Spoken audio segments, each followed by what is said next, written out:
Website లో ఈ బట్టి గారి ఫేకుడు ప్రచారం ఏంది అని అంటే, ఎందుకు బట్టి గారి పేరు చెప్తున్నా అంటే, ఈయన 3 పారాగ్రాఫ్లు చెప్పారు ఈరోజు బడ్జెట్ లో బట్టి గారు. స్కిల్ యూనివర్సిటీ ఇట్లా, స్కిల్ యూనివర్సిటీ అట్లా, దీనివల్ల ఇట్లయితుంది అట్లయితుంది అని చెప్తే నేను ఎంతగానో పైసలు ఇచ్చిండో బట్టి గారు అనుకున్నా. ఉట్టి మాటలే, ₹1 కూడా ఇలా స్కిల్ యూనివర్సిటీకి.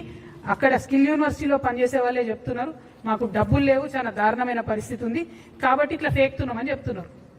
నేను డిమాండ్ చేస్తున్నా, రాష్ట్ర ప్రభుత్వం ఈ మిస్లీడింగ్ ఇన్ఫర్మేషన్ తొలగించాలి ఈ వెబ్సైట్ నుంచి. 68,000 people are not enrolled in Skill University.